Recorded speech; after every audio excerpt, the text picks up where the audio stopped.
You were the first journalist to reach ground zero at Nagapattinam and started reporting. How you could reach so fast and what was the situation then? I was the first among national media. Of course, there would have been local journalists were there in that. When we see televisions, at that time say tsunami, flood, murder, accident, we lose sleep. It disturbs. Initially, I did. Example, the year 2002, I think, or 3 perhaps. I was in Madurai. As I told you, I was maybe 28, 29 as a young journalist. One news item which you made gave you some major change. Already we talked about Madurai incident. Immediately that particular practice of buying chai as banned. This is a village in Ramanathapuram, just a few kilometers from the highway. This village did not have electricity supply for decades.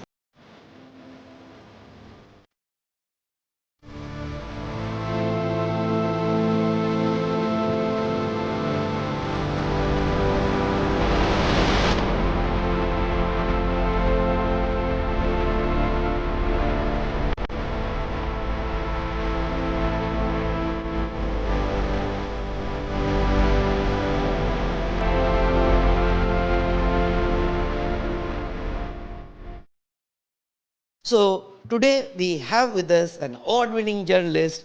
It is none other than Sam Daniel, Bureau Head, reporting from Chennai or Tamil Nadu. Welcome, sir. In 2004, December 26, when tsunami struck, you were the first journalist to reach ground zero at Nagapattinam and started reporting. How you could reach so fast and what was the situation there? Because we all saw just in television, and how was the feel there? Okay, I was the first among national media. Of course, there would have been local journalists who were there in Nagapattinam. It's a very heart-rending story. I was on my Christmas vacation. This happened on the 26th. So I was at my hometown Salem with my parents. It was a Sunday. We got back from church. When we turned on the Tamil channels, everybody was talking about Peralai. There was not even a name of tsunami at that time. And I called my editor, Jennifer, at that time. She was so nice. Sam, you're on vacation, keep the phone. She slammed the phone. Then the numbers went up, 200 dead, 300 dead. Third time when I called her, she said, okay, you go to Nagapattinam. That's how it began. So I am in Salem. My camera person is in Madurai because I was based in Madurai at that time. So I called him, you take a car and come to Madurai. And I was hiring a cab in Salem to go to Nagapattinam. By then the numbers were steadily increasing. There was no smartphone at that time. I had my 5110 Nokia phone, the sturdy Nokia phone at that time.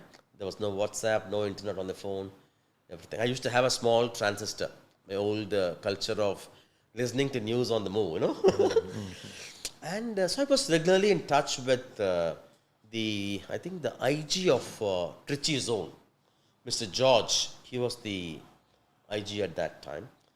And I didn't know him at all. But he was so nice. Every half an hour, because we used to have half an hour bulletin then. It was Star News at that time. NDTV was doing stories for the entire production for Star News. Half an hour of English bulletin, half an hour of Hindi bulletin. So every half an hour I used to call him. The numbers used to gradually rise. By the time I reached there, it became, I think, 900, 1,000 like that. So I was able to continuously report on what I was seeing and what I'm hearing on the phone and what is being done. By the time I reached, there was no OB van at that time because OB van was in Chennai at that time. Nagapattinam was emerging as the epicenter slowly. So when I reached, by then my camera person Chandran had reached Nagapattinam. He had covered all the footage, hundreds of bodies being taken, trucks being loaded with bodies, people being rushed to hospitals, the devastation of the town, everything. And we didn't have a system to immediately upload that because the van was in Chennai. And at that time, Reliance used to have big broadband centers in many of the towns. The nearest one for us was in Kumbakonam. So I reached by around 7 o'clock or something in Nagapattinam, collected all the information, visited the hospitals, everything, and then came to a landmark location, did my recording, talking about everything. My hope was, as I speak, it became dark by then. As I speak, my office will be able to use the visuals my colleague has filmed in another window. So we sent it. I think at that night, 11 o'clock bulletin carried the entire, my reportage and then the visuals, everything. Then the next morning, Barka Dutt, who was the editor at that time, she immediately flew from Nagapattinam, from Delhi.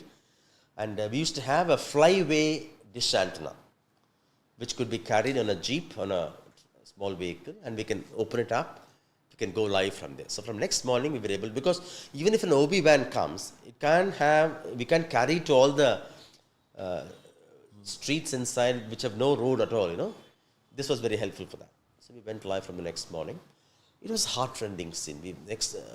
Even 24 hours later, when we walked into those areas, the area which we first covered was Akkarepete in Nagapattinam, the worst affected. Hundreds of bodies, children, mothers crying. And the scene you saw in every street, in every house, the clocks stopped exactly at that time the tsunami struck. Bodies lying there, bloated bodies, heart-rending. But when we reported, immediately police forces came to, because even for the police or for officials, they were clueless what is happening, what is there. But when media reported, we were able to see that 20-30 minutes later, police teams coming and ordering rescue, clearing those bodies and things like that. That whole week was kind of you can't imagine such a huge tragic story. There were mass burials because bodies could not be identified. There were human outflow of help. People from all across Tamil Nadu sent truckloads of food, clothing. There were Sardarjis coming and making chapatis, like that. So we were able to cover the tragedy, how the administration is coping up with relief, how individuals and civil society is reaching out to help those communities. It was amazing. But it was tragic, but you had the sense of satisfaction that your work in some way helps to bring relief to communities who needed help at that point in time. Your work also helped the authorities to expedite relief work in those situations. And your coverage in terms of families searching for their near and dear ones, the information you provide in terms of the photographs of people who are found dead or alive, helps them to connect with families who are looking for them. So you're in some way relevant to families, for the community looking for some kind of closure in terms of what happened to the near and dear ones, to be able to connect with individuals and families. That was heartrending, that 1 week of this thing. And a year later, we got back to the same area, how the city is being rebuilt, how families are coping up. We were able to do that kind of tsunami. I think for a few years, we kept on revisiting Nagapattinam, the areas where we reported from. And with some families, we became very, we established a kind of an emotional connect with them. So it was a professionally challenging work, emotionally charging, but ultimately you feel you did a meaningful job there. Even now, people tell me, sir, we were able to, because till I reached Nagapattinam, I was only communicating, doing live reportage on the phone. We listened to your reportage of what is happening, how people were rushing to leave Nagapattinam on the buses, and based on what Mr. George updated me in terms of the loss of life, in terms of what is being done, I was able to update regularly on the phone. So that was the first, for many people who glued on to television at that time, that was the first on-the-ground reportage they received. And that was kind of a major, I would still say that was one of the major work I had done as a journalist. When we see televisions, at that time, say, a tsunami, flood, murder, accident, now we lose sleep. It disturbs. How you are able to cope up? Because you see directly. Now, do you also lose sleep? Initially, I did. For example, in the year 2002, I think, or 3 perhaps, I was in Madurai. As I told you, I was maybe 28, 29 as a young journalist. And there was this fire tragedy at an asylum, Ervadi fire tragedy in Ramanathapuram district. Some 30 plus inmates of an asylum. They were all chained to pillars. Pathetic it was. Yeah, all of them died because it was a thatched shed. They were all housed in. It was a fire, and all of them were burnt alive. And I reported from there. And for the first time, we have talked about post-mortem. But there I saw the post-mortem happening, not in the hospital, but exactly on that site. The visual of people dead, chained to the pillars, itself was so disturbing. But then, as I was recording my piece to camera, my concluding remarks, I heard some breaking noise. When I turned back, I saw the post-mortem teams breaking open the skull of a person with the sharp object and the hammer. That's how they do it. But for me, it was the first time I'm able to see that. Because for them, they need to do that to prove that it's whatever medically they have to prove. And that stayed in my mind for a long, long time. And then you gradually overcome that you try to detach yourself personally and emotionally, but you do your work as a journalist. And that particular job was very important for me because I was the only one at that time to report that the fire engine came late. Had the fire tender arrived on time, they could have saved many lives. Oh. I reported in my story on that day. And months later, when the inquiry commission concluded its investigation, they confirmed it, that there was some issue with the fire tender in that area, because of which another van from another neighboring area had to come. That took time, because of which a crucial half an hour was lost. By then, everything was over. So, as a young journalist, to identify that cause and to be affirmed by an inquiry commission, that was a kind of a meaningful work for me in that sense. That you were able to pinpoint what could have gone wrong, and that was also established legally. One news item which you made gave you some major change. Already you talked about Madurai incident. Immediately that particular practice of burying Banned. child was banned. Anything where means something you feel yes it is worth. There are many I could say, but I could list maybe 2 or 3. This is a village in Ramanathapuram, just a few kilometers from the highway. This village did not have electricity supply for decades till we visited. I didn't believe when those people called me that there is a village. I think I read in a Tamil newspaper about that village. And then I think Dinatandi carried that story. I think I took a chance, and my office gave me a good freedom to explore that. When we visited that village, you won't believe what we saw was, we have seen street lights, electric street lights everywhere. But this village had lanterns, kerosene lanterns hanging on the tree branches. Which year it was? This must be from 2002 or 3. Okay. And I couldn't believe it. They say in the night time we light it up so that when people walk into the street village, they'll have some light. And we did a story. We profiled that village, how people still struggle. And that visual was shocking. In the year 2000 or 2001, you have a village using lanterns to provide light to the area. 3 months later, I get a call from some villager in that place. Rombo Nandri Ayya, thank you very much. We have electricity connection now. That was meaningful for me. That your work brought a difference to your community. So you're so much emotional. And Such stories, I think, make it meaningful. Two other stories again, I would say. This was about after I moved to Chennai. I think this could be 2008 or something.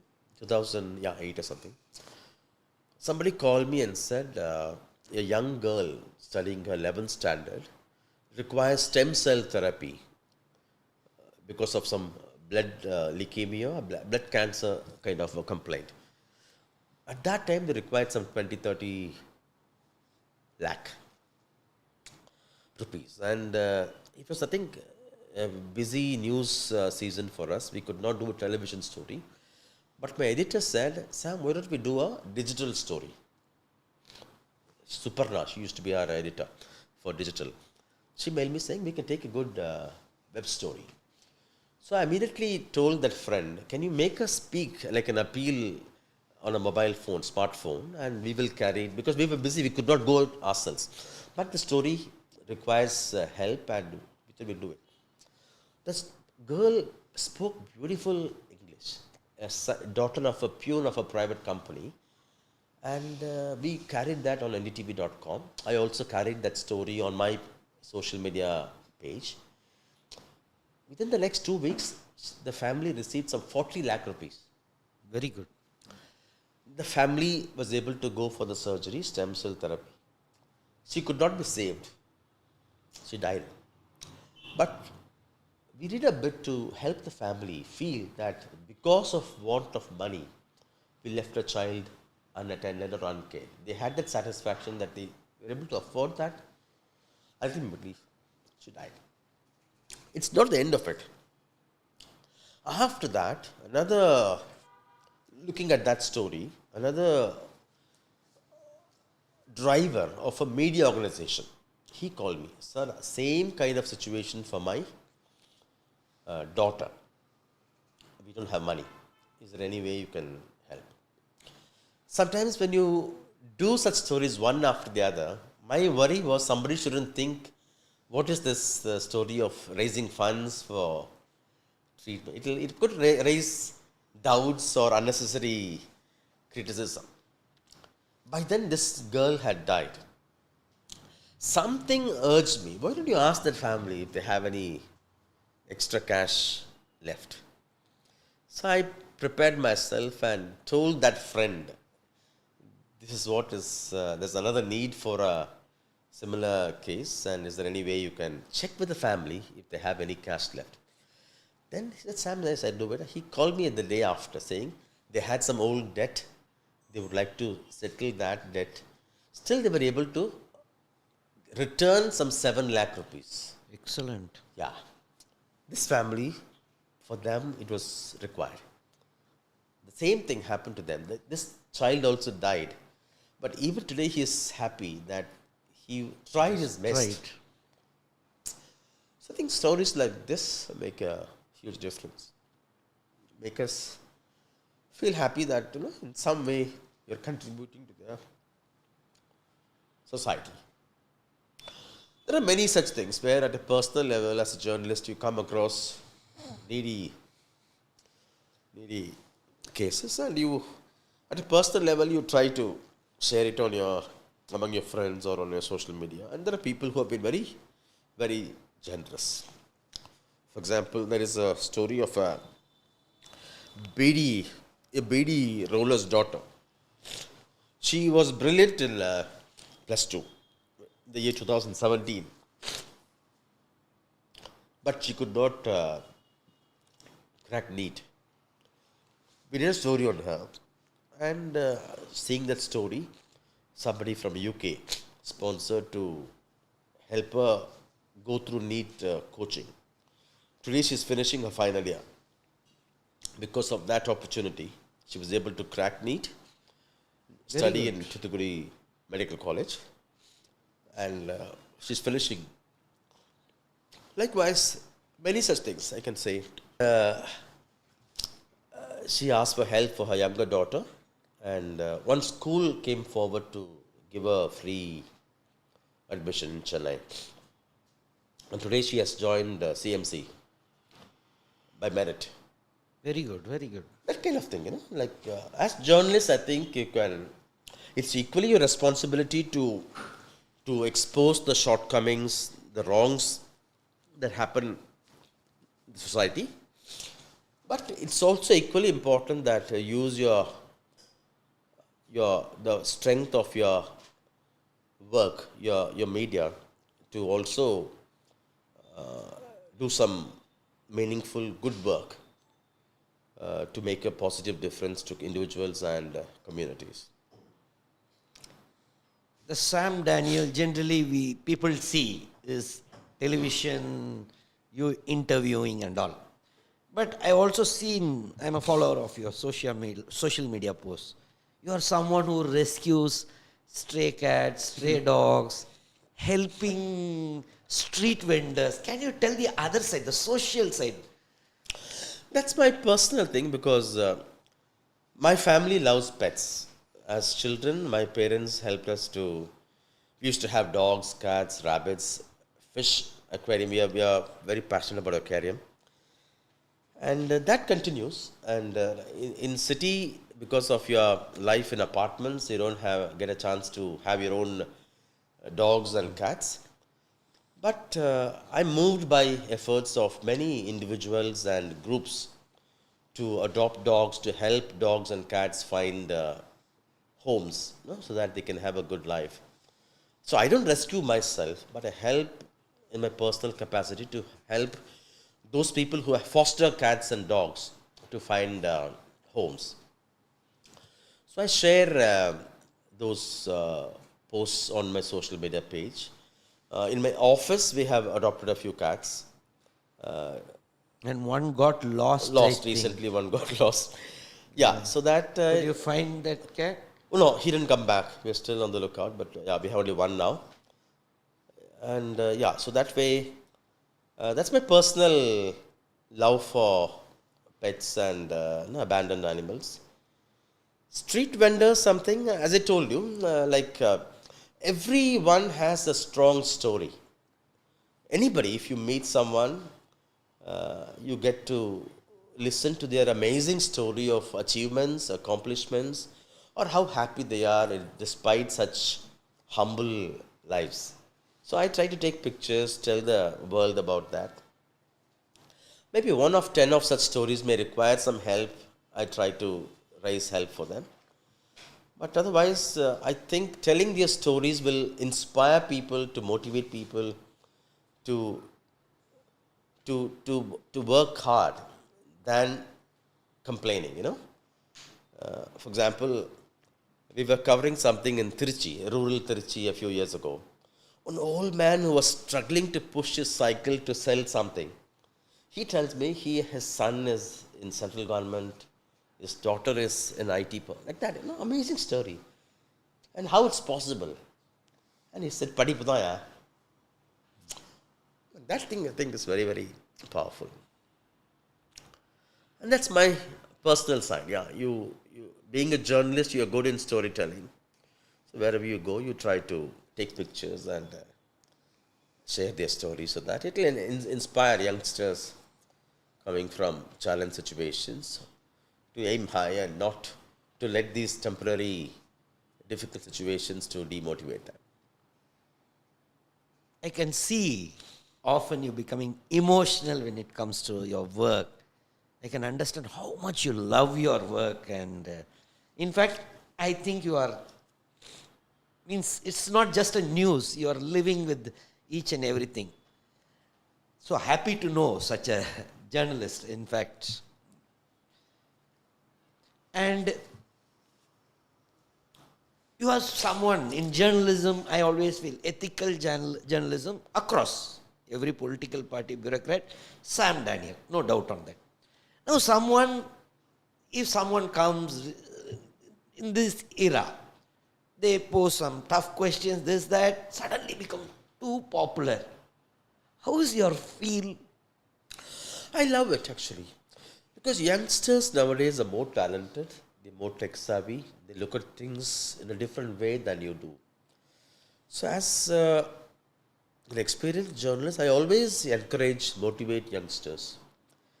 And it's important that we guide them, we show them the right path, we help them to bring out their full potential and talent to limelight. And I don't see them as a threat at all. Of course, definitely a fresher from college will be able to be more productive than what I do, will be able to run around and do much work than what I do. I have my own strengths and limitations I have to accept. And the present day youngsters have their own skill sets, assets, which could be much better than a seasoned journalist now. We should accept that. But I always look at what can I learn from them. I never see them as a threat. I never see them as a competitor or rival. They're a rival in a sense. For example, a young journalist in a rival organization may break a story first. They make a splash. Yes. So sometimes they make us work more harder. They keep us on our toes. And yes, but you also feel confident that you have your own skill sets, you have your own experience, you have your own advantages, which a young journalist may not have. So you don't have to feel threatened, but you can still work on your strengths and still make a niche space for yourself. Sometimes, as a young journalist, the kind of questions I asked, the kind of stories I had done, now I laugh at them. It's possible because the times have changed, your perspectives change, the way the world looks at those stories change. But that's how you grow as a journalist. Sometimes you do the silly stuff and you may laugh at them now, but that was part of your learning experience. And yeah, so even if a young journalist comes and it's a phase, you laugh at them sometimes because you may not ask those questions now. Sometimes I'm not talking about everybody, but it's a phase, and you go through that. And but definitely, youngsters are more talented. They have more exposure. They have the power of technology now. They're very tech savvy now, and they come as a versatile products, compared to the way we were at that point in time. For example, what a team would do now, they can do as a single person. They themselves can film, they themselves can shoot, they themselves can record. Everything can be done by a single person with the help of technology. So amazing. So they really, what many call as make others run for their lives. They do it, yes. Wonderful answer. In fact, I was expecting the other way from such a senior journalist who has spent years, but the way you told the answer, yes, what you are saying is really the maturity you have. I really appreciate it. Coming back to the officers, bureaucrats, there are a lot of youngsters, bureaucrats. Now, media is something they cannot avoid. They have to live day in and day out. But everywhere, say Bihar, Bengal, Tamil Nadu, Kerala, many will be watching this. Now, those bureaucrats, how to manage media, whether they have to stay away from them or how to, but again, they cannot stay away also. And it is not that all bureaucrats, all media is not Sam Daniels. There may be some person who will have some vested interest. So, blackmails may come, some recommendations if the bureaucrat is not listening. It's not across India, different things people face. How to tackle? What's your advice to bureaucrats? The honest thing would be to be transparent to the level possible and not to be too much media centric. The present generation media as well as the present generation society, they expect the officers to be answerable to people, for which a healthy interaction with the media, a healthy connect with the media helps. But that's like a double-edged sword. Your media exposure would work well, can also do harm. Harm in the sense you should be open for criticism. But sometimes the threat is that, the risk is that sometimes this could lead to a situation that officers often do only media headline management. They may not really do a honest transformational work on the ground. That's very important that you don't fall into that trap. So it's important you let the media know what you're doing, what kind of changes you're bringing about, but that should not become a priority. Then you will be often left time to only handle the headlines. You won't. So even if you don't interact with media, that's fine. But if you do solid groundwork, then your work would speak for you. You should let the work speak for you. But there are positions like when you're a city commissioner or a collector, people hold you accountable. Then you should strike a balance. Maybe a weekly press briefing that helps. Or when you complete a work, when it starts functioning in a very well-oiled manner, then it's worth showcasing it. But now what happens is that on day one, they go on a media frenzy. They look ahead. This will become like this will become like this. Everything is speculative. But after 2 years, when people come and see, there will be nothing. But on day one, you hog the headlines, and that makes no meaningful difference at all. Instead, if you silently work for 2 years, let things happen. Again, you yourself go and do the fact checking, try for feedback, fix those gaps wherever they are. And then after 3 years also, if it's okay, you do that, you showcase it. Then you have made a meaningful difference. It could actually be a role model for the entire country. But what often happens, media is also guilty of that. We want to showcase that story on the day one because we don't want other channels to do it. So there is a tussle among the media also to hype it. But an officer should not fall trap into that. I'll tell you one good example. I read in a newspaper a few years ago that Chennai Corporation is planning to set up smart toilets, this thing. Amazing concept, this thing. When he called the officer, he's laughing. Sam, this is a story planted by the guy who's supplying those smart toilets, one particular company. We have plans, but smart toilets are only a small percentage of the total number of toilets we are building. But that story gave a very glossy picture that Chennai is going to transform the way smart toilets are. But 2 years later, somebody is coming and saying, does Chennai have any smart toilets now? No. Even the existing toilets will be so filthy, so dirty. So it's very important that we don't fall prey to that instant media mileage, because for us it's only a story. But if an officer wants to make a meaningful difference, then he or she should resist from that. You should have a media interaction in public interest for things that are required to be told to public. But on projects, don't fall into the trap of, because once papers cover, TVs cover, you will lose interest to pursue it. Correct.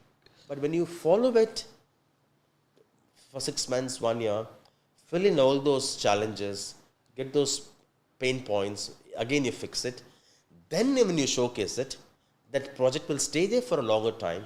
It will be a kind of a role model, your project to be replicated in other places. Then you make a meaningful difference.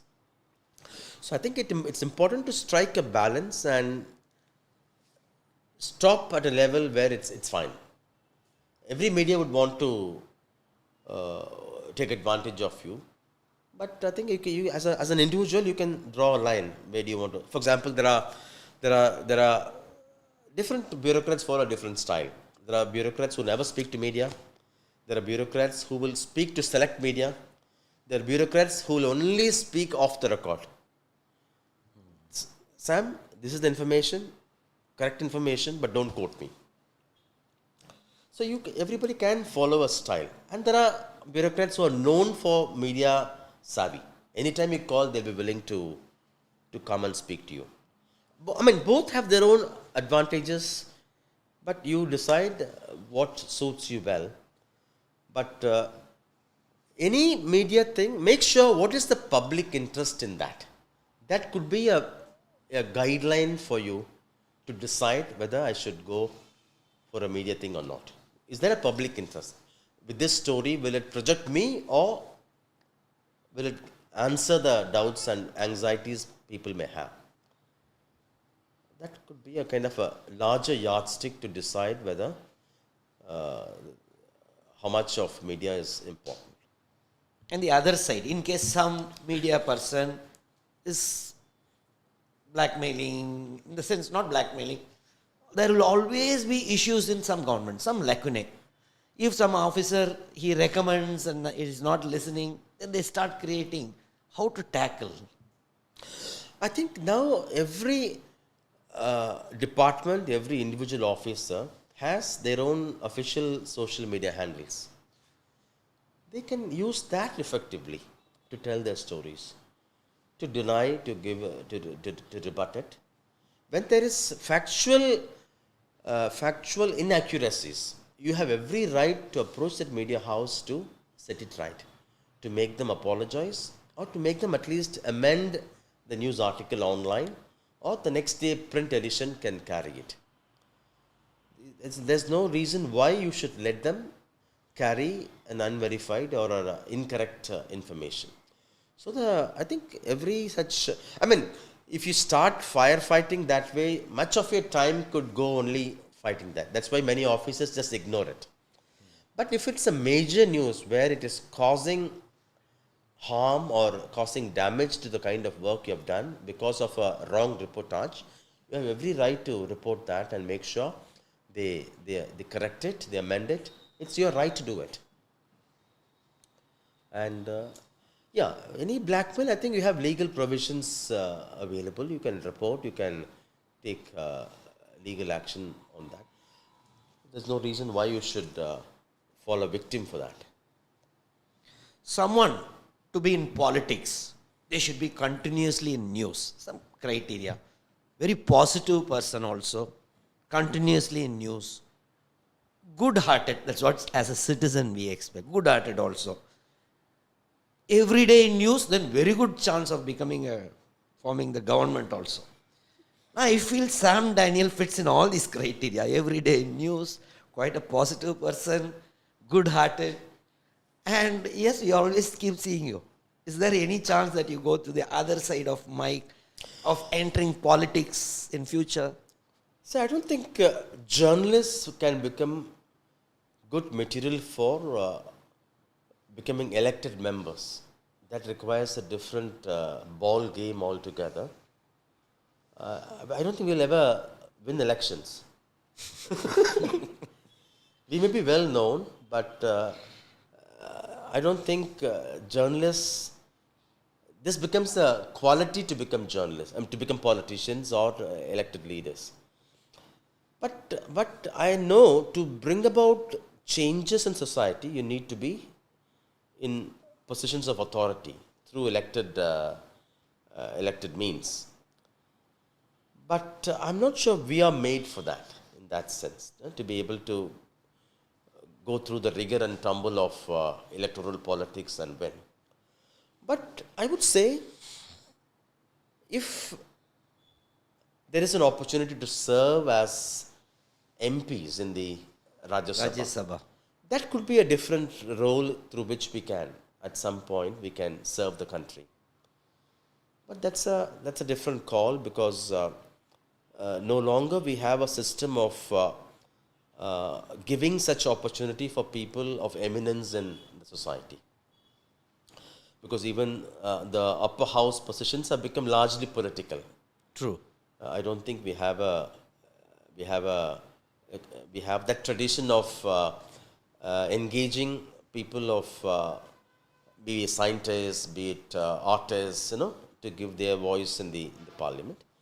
But if at all, what I'm saying is, since you're asking a specific question whether I will be interested, that could be a thing we can look at to serve. Otherwise, no journalists, unless they are appointed by a political party, I don't think otherwise we journalists stand a chance, even remotely, to be to be elected. Coming on TV is one thing, but winning elections and serving people is a different thing.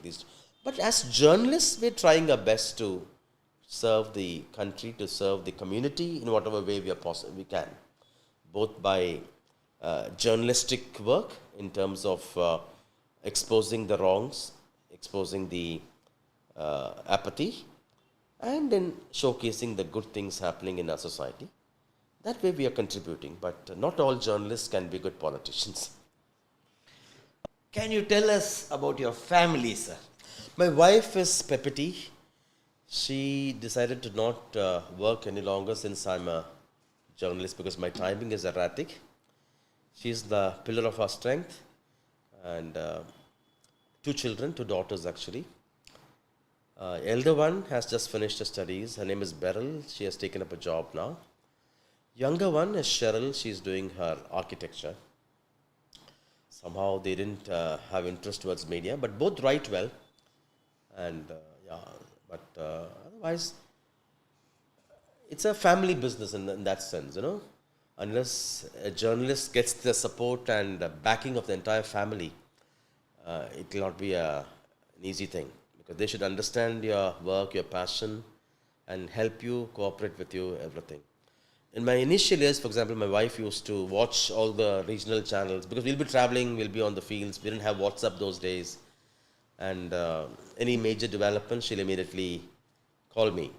This is happening in this district, you know. So we'll know if it's important, we can follow that and we can flash it.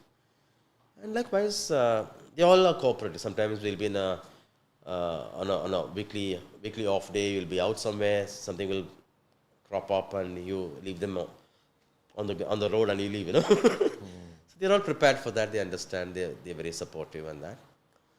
And it's a whole family. For example, my parents also, for that matter. My father, who's actually an avid news follower, again, often in the past has shared with me information. He'll give a critical review of, you know, as a viewer, how he sees me on TV and how I, things like that. So I think for a journalist, it's important you get the support, backing, and cooperation of the entire family to be able to peacefully focus on your work. It's a sacrifice the entire family makes. And I'm lucky, blessed that you have such a family. Because it's also true that in the case of many journalists, because of the erratic timings, because of the work schedule, because of the heavy demands, they compromise on the quality family time. And there are many unfortunate developments of families breaking apart because you couldn't spend the time required with your spouse, with your children, you know. That's also a very unfortunate trend that you see among journalists across the country. And in that sense, I think I'm very lucky and blessed that you Happy to know, sir. Happy to know. Sir, can you tell me some incident? Because 23 years of service, ups and downs you would have seen. Any news item, some coverage you made, after that you were so scared for backlash. This happened, I think, a few years ago when Ms. Jayalalitha was the chief minister. There was a building collapse at Maulivakkam outside Chennai. 11-story under construction building collapsed.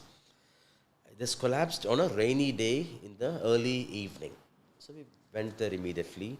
At that time, some 40 to 50 people were believed to be trapped underneath. The rescue work was going on. And the next, around noon time, the work still continued because not all were accounted for. Still there were families waiting for information about their near and dear missing ones. The NDRF had come for rescue work, and suddenly the work was suspended. It was not called off, they suspended. And people were trapped inside. Trapped inside. And suddenly the focus shifted to clearing the area to make it look slightly better. And they were spraying the chlorine powder kind of thing, you know. And then I understood the chief minister was expected there, and that's why they had stopped. And this was shocking for me. There are still people believed to be trapped. They could be still saved rescued, and how can you stop the work? And we immediately flashed it.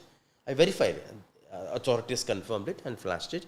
We went live on television that the work has been suspended because the Chief Minister was coming. And I asked myself, either the Chief Minister should come making sure the work will not be hampered, or he should just avoid coming there. Because sometimes VIPs coming there only slows down or stops the rescue work because they have their own security protocols. Then she came and she addressed the media. As a journalist, it's important this question is raised because it's a question of life for many. And so I prepared myself very carefully because Ms. Jayalalitha is also known to rebut in a very strong way. She can slam you. But as a journalist, I thought it's my responsibility to at least bring it to her attention. It's not that she's responsible for that, but somebody has taken a call to suspend the rescue work, and which could lead to the death of somebody or delay in rescue work. So I prepared myself, mentally rehearsed my question to make sure it doesn't upset her, but it should be asked. So I asked her, ma'am, do you think authorities should not have stopped the rescue work because of your coming here? And she understood what I'm coming to, and she stepped forward and she blasted. This is a politically motivated question. You stay here and see what kind of rescue work is going. That video is still available online. But I had to ask that question. But she gave a political spin, but that's not my intention. But after that, the person, a key person from the NDRF, he came to me, Sam, I'm glad you asked this question. We couldn't do it.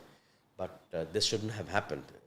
But I'm glad you raised this issue. And that I was worried because sometimes party people because sometimes we have a culture of party people going loose, to get into the good books of their leader. They can target me. So on that day, I was a little cautious and had taken some extra efforts to make sure my movement is not revealed, that kind of a thing. But nothing happened. But there I thought that question is important to be asked.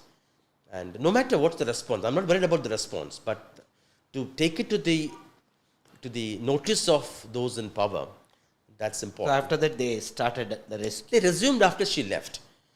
But my point was, those who had taken that call shouldn't have done that.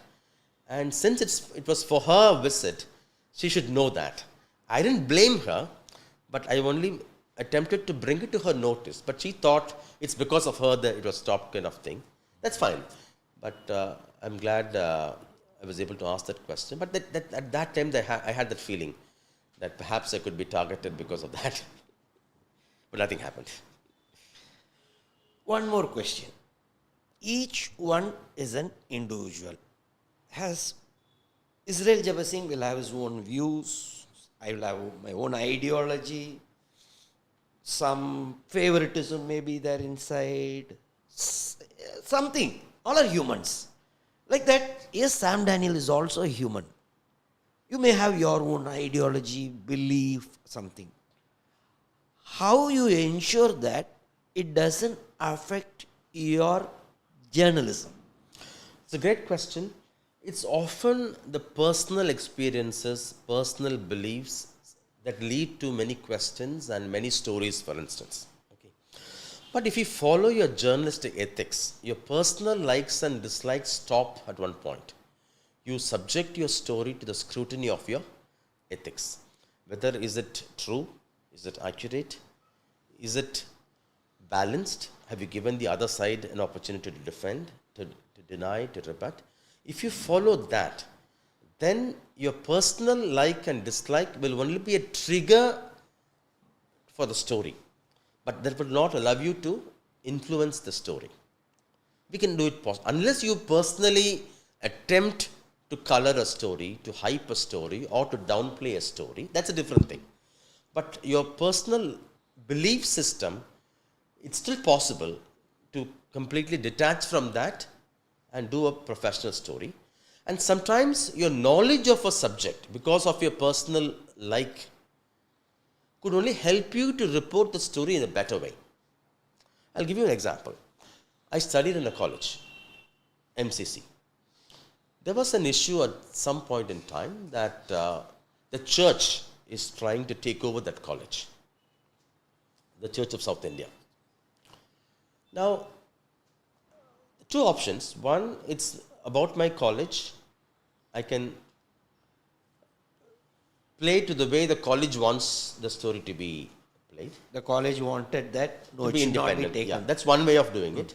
I mean, if I'm a biased journalist, or as a neutral journalist, you just report factually what has happened. Thirdly, you take the side of the church. Okay, Christian college, the church should have the control kind of thing. Or you do like a professional journalist. You don't have any. Since I am an alumni or alumnus of the college, I use the opportunity to tell the story better. I can report the story more in detail than a journalist who is not from the college. So what I'm trying to say is that use the extra So how information. you reported that? We reported as it is. I mean, we never took any sides. We interviewed the alumni. We interviewed the college board, the college, how do you call it? The director, the Chairman of chairman of the board. We interviewed him. We interviewed the bishop of the Church of South CSI. India. We had some alumni, and we did the story. Then the bishop complained to our office that Sam is an alumni of the college. MCC. He has taken a. Then I told my team, you see whether I have compromised on anything. Have I taken a stand? Have I taken a no? But what I'm saying is, the knowledge I have as an alumnus helps me to tell the story better. Helps me to get the top person of the board speak to me. Helps. Otherwise, the story doesn't take any sides. And we replied to the bishops that the story is factually correct. In fact, there was a court order at that point in time. I think it's they gave a ruling in favor of the college that the college is run according to the corporate. the constitution of the Yeah. college. Yeah. Like a business house, like a corporate body, and so everything was factual. There is no sides taken by the thing. So it's completely possible, based on your interest, based on your personal experience, a story can be use that knowledge to tell the story better, but not to color the story. And it's possible. It's completely possible. But still, if you decide to do an unprofessional biased story, that's a different thing. But in everything, be it in your political reportage, be it in social issues, it's perfectly possible to keep your personal likes and dislikes away and do an objective story. But it's often your personal likes or dislikes that trigger you to do a story. For example, you go for a college admission, you face an issue of corruption. Then you think of what is wrong in the system. That experience helps you to probe and helps you to do a story. Where others are also going to be benefited. You travel by train, there is a scam you experience. Then you work on, as a journalist, it helps you to probe further. It gives you the access to ask to authorities, affected people, and do a good story.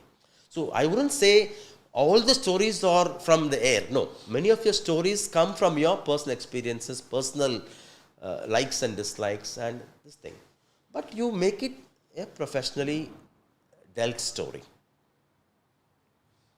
There are many such examples I can give you, where from your personal experiences, that story idea germinates, then you work and see that's a great story in that, and you tell the story in a. And now, for example, when that story was done in MCC, we didn't have a disclosure, because at that time we didn't have that level of thing. But now, if I had done the story, I would have told in the story itself, I am an alumni of the college, but the story was done in a professional way. One example I can share with you was my daughter studied they studied for a few years at Good Shepherd Convent.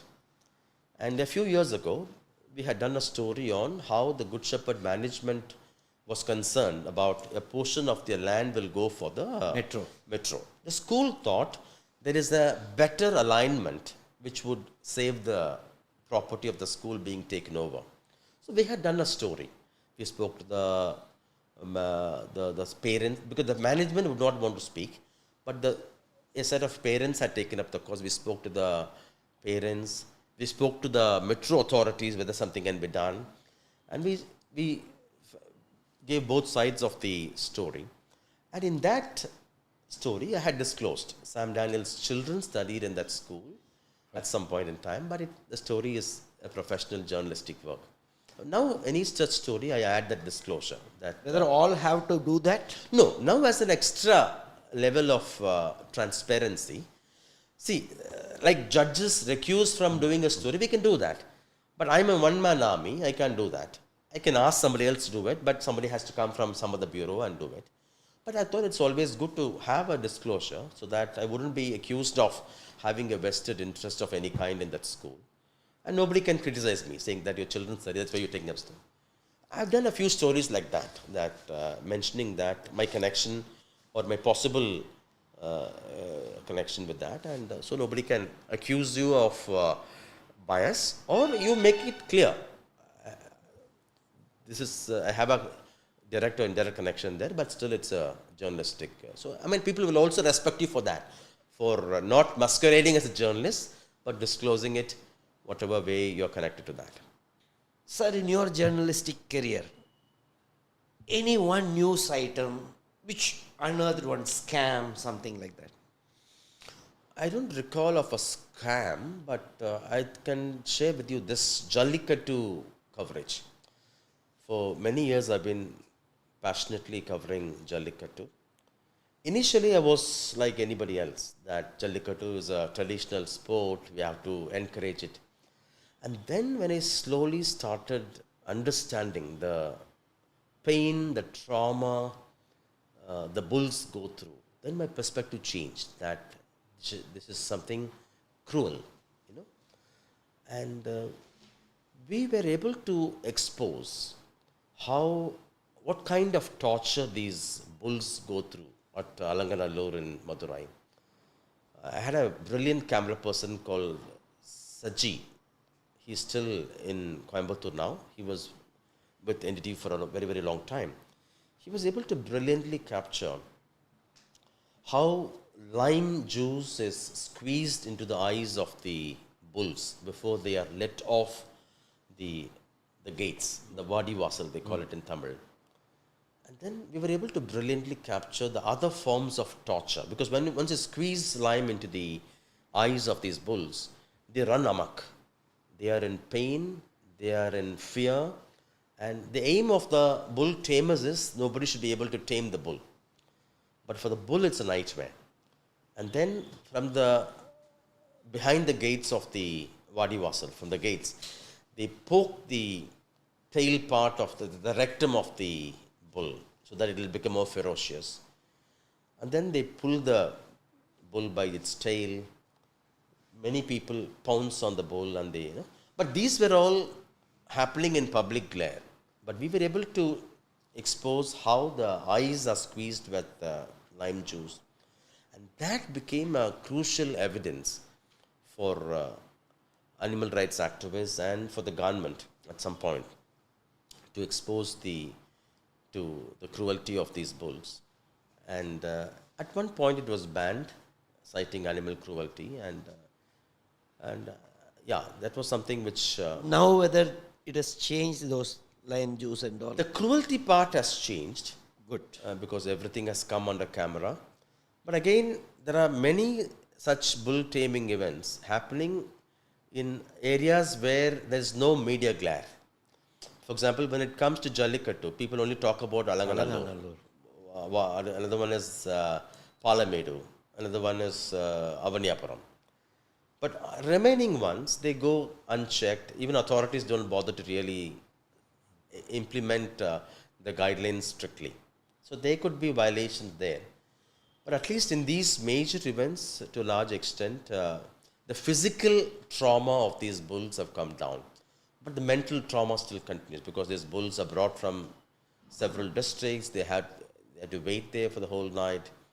They are, and when they face this hundreds of people, suddenly when they are, when bull tamers pounds on them, then that trauma still continues. Thank you so much, sir, for sparing your time and so candidly giving answers. In fact, you never asked me what I should. You just came and kept answering every question. So, and it's also good to know that behind a journalist, so many things are. Just we see you on TV, there ends that news for us. But as today we could understand so much of journalism. And thank you so much for joining us today, sir. Thank you so much. I loved talking to you. Thank you for those brilliant questions. It made me emotional. I'm sorry, but it's nice. I love the experience of being on the other side to be questioned. Thank you very much, so and all the much, best sir. for your effort through this podcast. Thank you. All the best. Thank you, sir. And friends, I hope it was very useful and you could understand the other side of Mr. Sam Daniel. And you could understand what is ethical journalism. Each and everything when he was talking, some item where someone was suffering, that leukemia patient, or that Kumbakonam incident, how tears were coming out of him. It is a learning for me that yes, this is what is Sam Daniel and this is what is ethical journalism. They work for what? That each and everything, internally, that drive is what is driving them. And we could also understand someone, if you're a bureaucrat or you want to pursue journalism, yes, from different walks of life, we could understand, yes, how to approach journalism and all. So I hope it was useful for you. Keep seeing our podcast. More and more guests will join. Thank you so much.